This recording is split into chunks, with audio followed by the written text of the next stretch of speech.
does. I felt for her and I felt for myself and, what we could have had and the baby and all that. It was everything at the same time. But we kind of said to each other, God gives and God takes. We don't know the reason. He only knows. The Chiefs gave Okoye 5 days off, but a local television reporter claimed he was holding out. The pain deepened as Okoye's rushing dropped off by the dramatic total of 675 yards. It must have been very difficult not being able to tell people when there was this perception that you were... Yeah, it's very difficult, to talk about it kind of, even right now.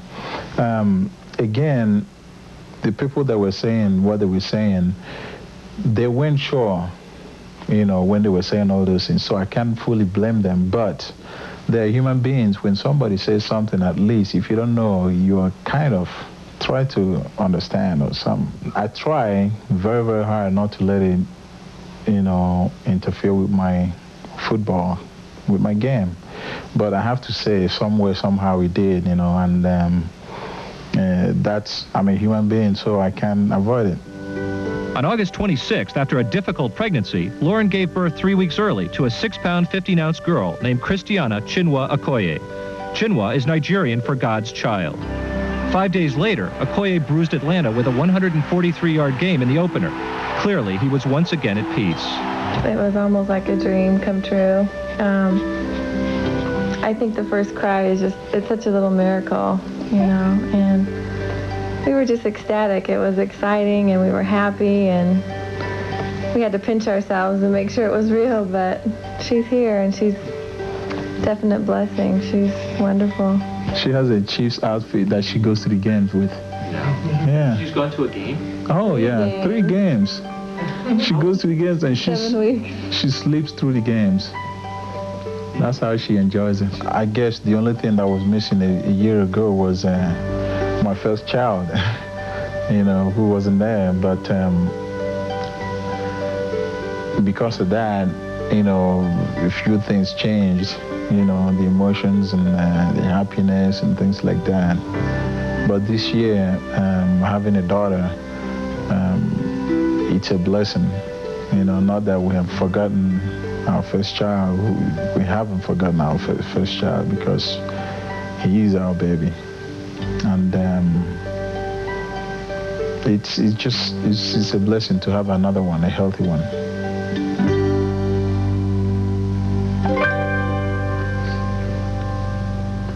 Seven weeks old, already been to 3 Chiefs games. That's what I call a great, great fan. Still to come on NFL Game Day, the battle of the Chucks, rehabbing with Randall, and the difference between winning and losing. Jim Kelly is winning a lot this year, while his opponent Monday night, Boomer Esiason, knows all about how the other side feels in '91. In the NFL, what's it like to win? I don't know. Well, actually, I don't know this year. And that's what I'm talking about, sense of humor. You got to keep it.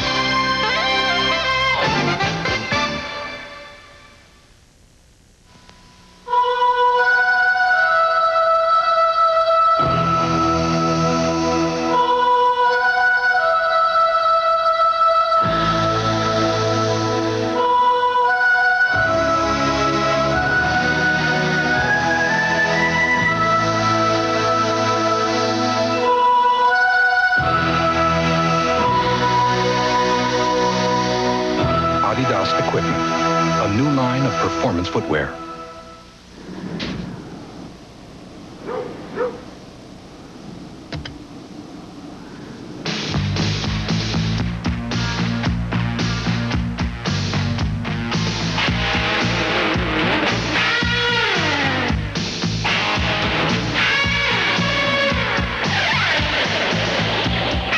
When you put a Pioneer 6-disc CD system in your car, you get a lot more out of your music. Michael Andretti, Bobby Rahal, 2 drivers, 1 IndyCar championship. It all comes down to the last race, the Toyota Monterey Grand Prix, tonight at 8 Eastern on ESPN. When Seattle visits Pittsburgh, it's a choice of Chucks and two of the best coaches in the history of the NFL. Both Chuck Noll and Chuck Knox were born in the same year, 1932. They're both still among the best in the business. Noll, 5th all-time with wins, 205. Knox, 6th all-time with wins, 174. Homecoming of sorts for Knox today. He was born just outside of Pittsburgh in Sewickley, Pennsylvania. Cleveland is at San Diego. Both teams, while struggling at 2-4 and 1-6 respectively, are pleased with the play of their quarterbacks lately. Bernie Kosar, no INTs yet this year. John Free's first 300-yard game last week. Monday night, winless Cincinnati's at 6-1 Buffalo, where the Bills are 29-2 over the last 4 seasons. By the way, won't be a lot of huddles in this game. This just in. Joe, both Jim Kelly and Boomer Esiason have experienced the thrill of victory, and I hate to say that, but, you know, they got into the Super Bowl, but yet they've each lost that game. But this year, the similarities aren't the same with where they stand. No, they really aren't, Chris. You know, being a quarterback, what you really want is you enjoy the big salaries, the TV shows, the commercials, and when you're winning, everything is fine. And then when you're losing, sometimes even getting up in the morning is a problem. Joe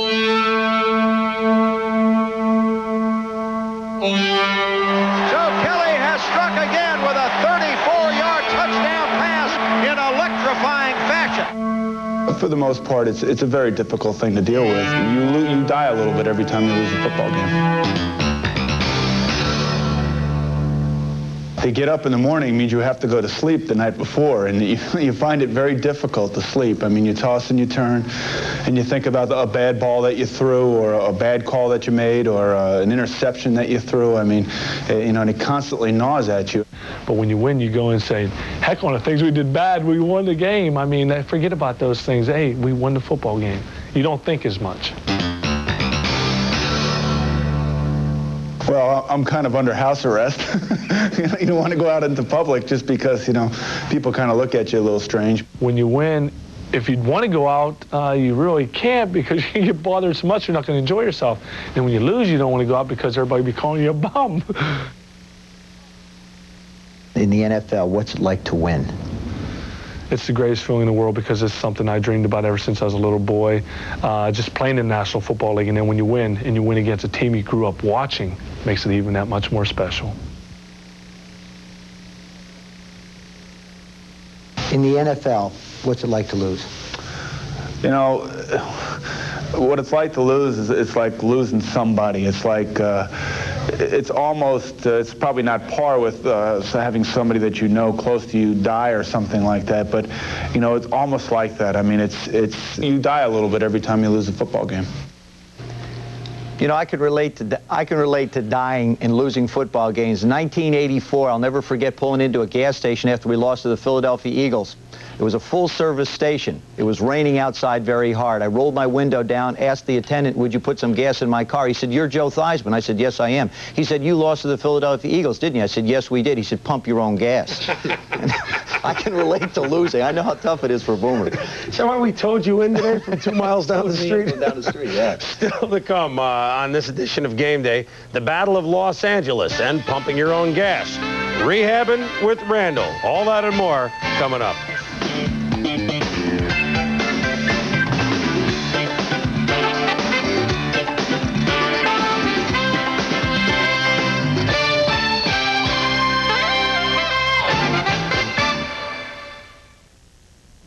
The telephone is one of your most important business tools. But on the road, are you always hanging around waiting for messages? Today, there's a new way to break free. Introducing Mobilecom Nationwide Messaging. It's America's most complete paging service. Mobilecom gives you more coverage coast to coast, customized regional coverage, and text messaging. So set yourself free with Mobilecom Nationwide Messaging. Just call 1-800-685-5555. Wow! Upper Deck football cards!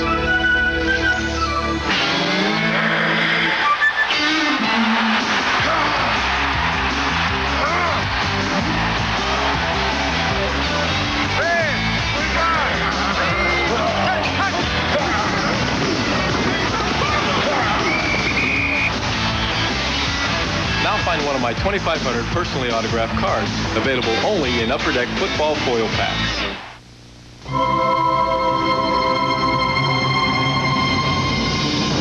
For centuries, mankind has looked to the heavens for the extraordinary. Starting November 1st, it can again. in the friendly skies. Introducing Connoisseur Class, only on United. A truly elevated form of international business class. Come fly the airline that's uniting the world. Come fly the friendly skies.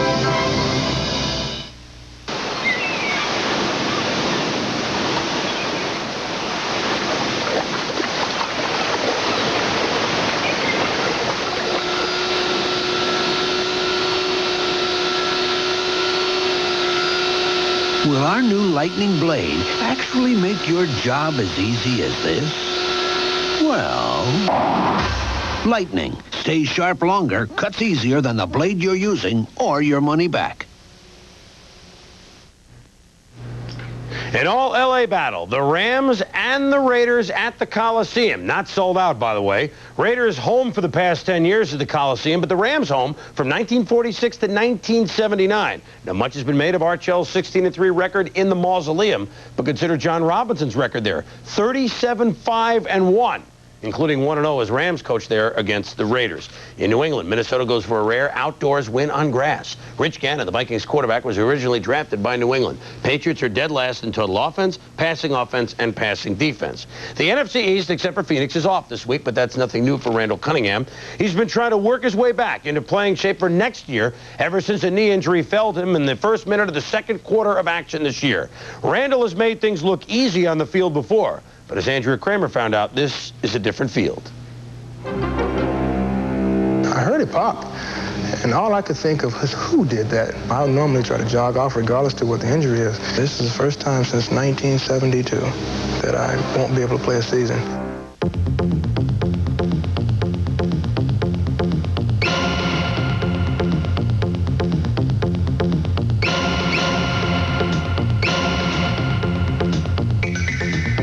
What's your biggest fear? My biggest fear? About the injury. About the injury. About the rehab process, what you have ahead of you. My biggest fear is just the 5 to 8 months that it's going to take, how my mind is going to allow me to be strong. You know, I'm outgoing. I'm an outgoing person. I'll be in the training room working hard, and I'll see somebody else working. I'll holler, hey, let's go, come on, let's work. And I don't want to lose that. What's the biggest challenge going to be for him? Because he hasn't faced the toughest challenge yet, has he? Oh, he hasn't even begun to face the toughest challenge. The toughest part is going to be when he gets back on the field and gets into activity. When's that going to be, you think? Well, that won't be until April, May, somewhere in that period. But what really concerns me about Randall being of the competitive nature that he is you've got to pull the rein and hold him back so he doesn't get too anxious and get too rambunctious and do too much too early. Cunningham is really still healing as much as he is rehabilitating. His next phase should begin around December 1st when he'll start light weight work to re-educate, so to speak, his atrophied muscles. As far as he's concerned, the worst experience is behind him. I think the surgery was the toughest challenge, you know, because that's where the pain and everything comes in. A lot of people will go into rehab feeling sorry for themselves. Like, oh, 8 months. I've got to work 8 months. So what? Do it. Go out and make it. Looks like I'm not doing anything. But when my knee gets back here, pain shoots through there because of how much swelling I have. See, they let me turn it up myself because they know I don't trust them. Since his September 4th surgery, Cunningham has been out of sight, but certainly not out of mind, as the load of fan mail he's received attests. Since he's been sidelined, the demand for personal appearances has exploded, and he is remaining active in the Philadelphia community. It's important for him to try and maintain some sense of normalcy, but that's impossible on game day when he's relegated to being a spectator in the press box. Yes, go ahead, Clyde. Jerome. Way to go, guys. I hate watching from the press box. Basically, I feel like a fan just watching from upstairs. Uh-oh, Brad's hurt. Oh, my God. Oh, man.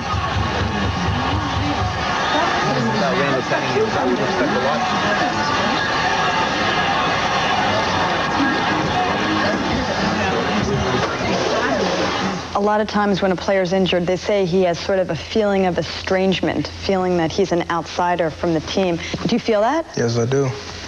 I feel that when I'm around the guys, hey, we're the same old guys. So they'll crack jokes, and that makes me feel at home. Yet, when I'm gone, it's like, man, I'm not even part of the team. You know, it's like I'm getting paid, and I'm not being treated like I'm part of the team. The burning question remains, will Cunningham still be Ramblin' Randall, Robo-QB, what some have dubbed the best athlete to ever play the position? Although he is ahead in his rehab schedule, the answers won't start to come until about next May. But his motto remains, what the mind can conceive, his body will achieve. I'm just going to go back and try to be myself. And if I'm slow, put the brace on my knee, and I'll use the brace. Marino uses the brace, and he has a very strong arm, and he's very accurate. I'll be more of a Marino quarterback, but I'll still have a few jukes. Randall Cunningham starring as Dan Marino? I don't think so, Joe. No. Don't even hold out for it. What's going to happen, I think, with Randall Cunningham is we'll see him not like the Randall of old next year, but the year after, he'll be back with or without a brace. And as important as that physical rehab, the mental rehab, how will he be when he takes that first hit after he comes back? I speak for all football fans. We've all missed watching Randall Cunningham. Philadelphia Eagles obviously do, but we wish him best and hope he's back soon. And if you're wondering about this edition of NFL Gameday or any other edition, we bring you everywhere. We'll be back with more in a moment. We bring you from pigskin to pumpkin. You don't believe me? Check it out.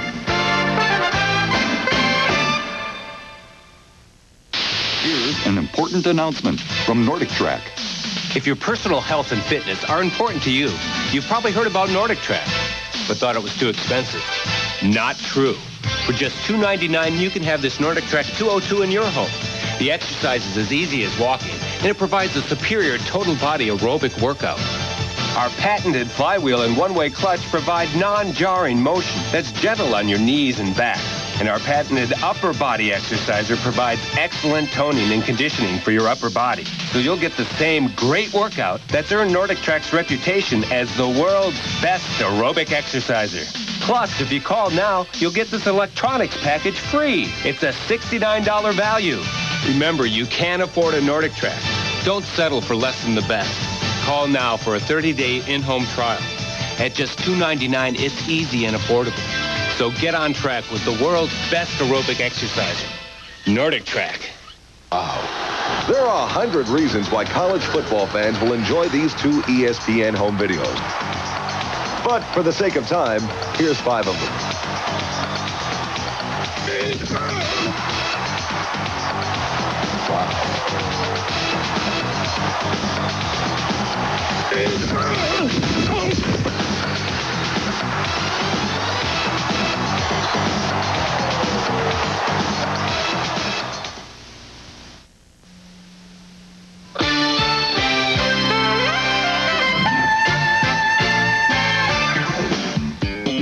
Drawn and quartered. That's what the Redskins have done to opponents in the first half this season.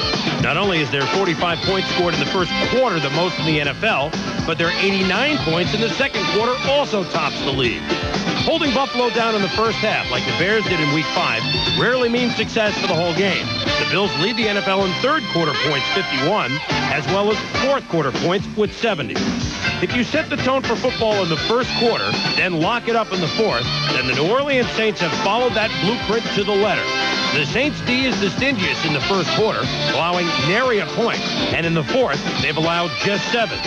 Good thing the Packers don't play the Saints. They haven't scored a point in the first quarter all season long, and remember, they've already played this week. There's obviously some good defensive coaching going on at halftime for the Patriots.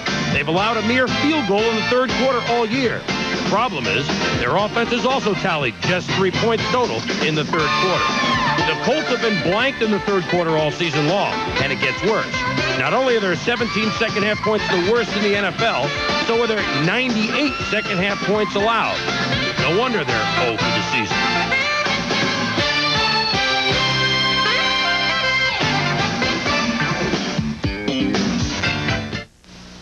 What's up? The talking elephants our sales force left with yesterday? Yeah, there's been a little problem.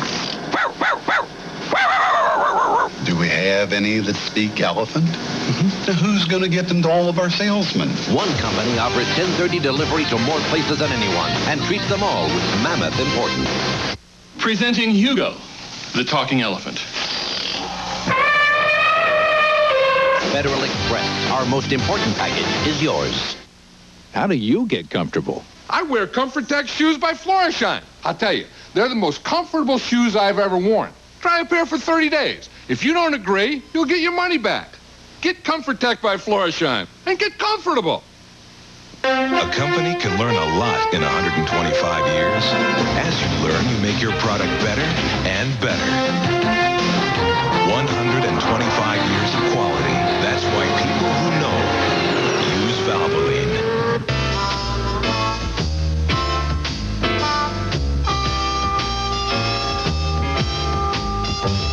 Okay, I've analyzed every horse in the race. All right, let's Track hear it. conditions, Yeah. handicap, weight, post position. Who rode what horse when? Okay, so who you betting on? Number 8. Number 8. You got the best stats there or what? Well, 8's always been my lucky number. Oh, yeah, you can't lose. Right. Relax. You're among friends. Levi's 100% cotton Dockers.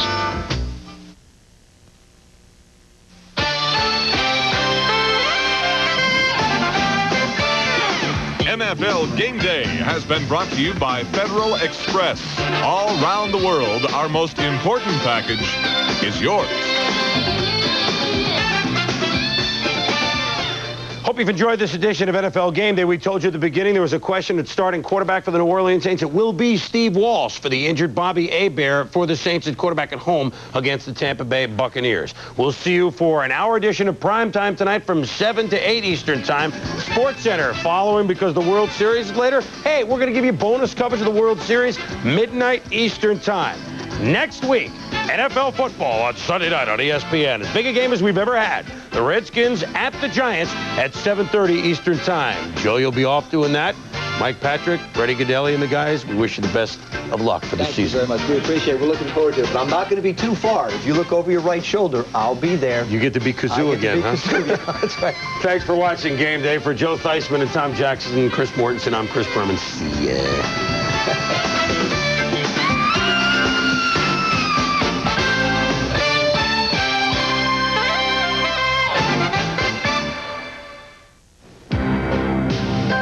This is old Laurel Racecourse, the track that opened in 1911 between Washington, D.C. and Baltimore.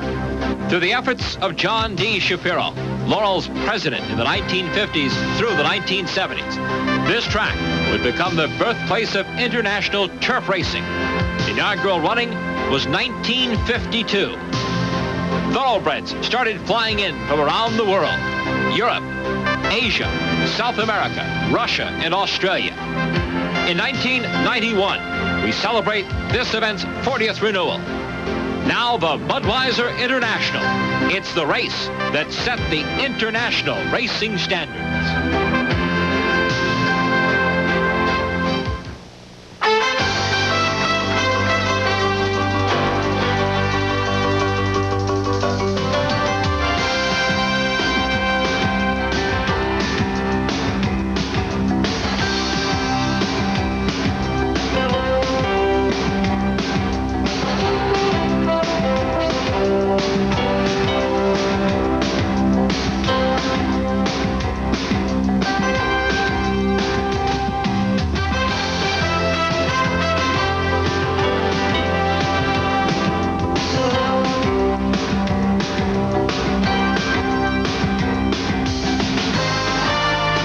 ESPN presents a special edition of Budweiser Racing Across America.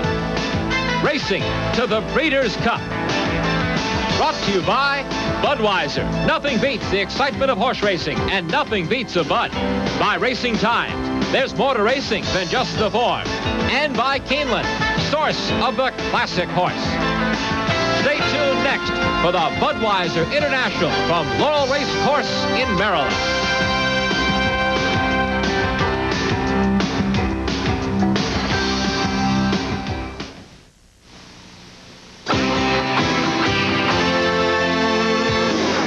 Here's to you, America, for being strong, for coming through. We send our best to you.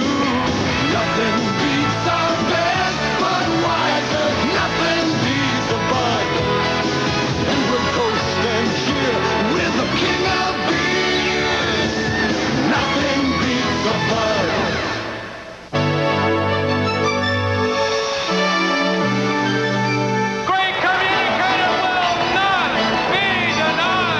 I could not believe it. It was something that I've been shooting for a long time. You know, I know it's meant a lot to Ray. You know, we both enjoyed it together, and I think it meant as much to both of us. It's so gratifying. It makes all of the hard times worthwhile. In today's financial news, Tech Tread Shoe Corporation announced a major retail expansion in 25 U.S. cities. When I see a company that looks like it might be a good investment, I like to check it out myself. So I do. I go to Charles Schwab, the broker that helps investors help themselves. At Schwab, I can get up-to-the-minute quotes and even look up the latest news on a company's earnings. And when I decide to buy or sell a stock, Schwab cuts my commissions in half. Lower commissions is just one way Schwab helps investors help themselves. For free information about Schwab services, call toll-free 800-322-3700. That's 800-322-3700. Call now for your free brochure. Always there to give you just the help you need.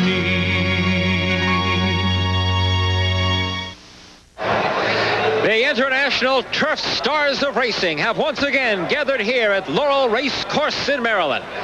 The flags of 6 nations fly this weekend at the Laurel Turf Festival that features 5 stakes worth $1.7 million. And hello again, everyone. I'm Chris Lincoln as ESPN welcomes you to our coverage of the Budweiser International, taped here at Laurel on Saturday afternoon. Working with me, Dave Johnson and Charles C. Canty.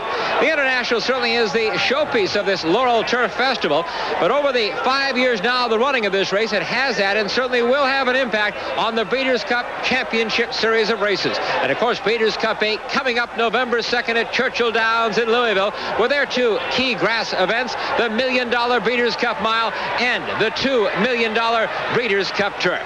But this Budweiser International stands on its own. It always has since 1952. Started as the Washington, D.C. International. Now in its 40th year.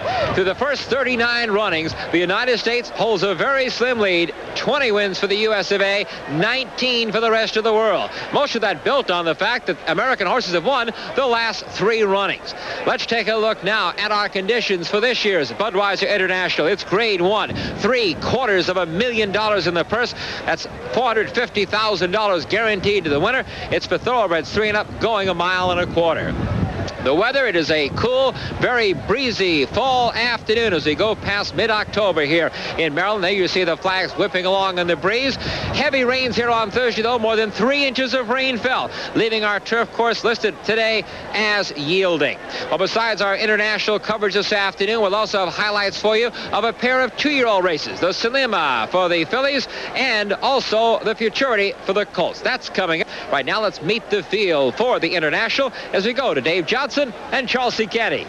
Well, Charles, you know that race fans love seeing real good horses in competition, whether it's the Europeans watching our runners over there, like El Senor in the Arc, or our fans enjoying their good thoroughbreds here, like today. Well, you know, Dave, international shipping has gotten so easy that we see a constant flow of horses from one country to another, and it's not just for racing purposes only. Many sales yearlings are bought here, shipped abroad, and begin their racing careers over there. Then eventually they're lured back here for the kind of purse money we see, such as today in the International and for the Breeders' Cup. Right.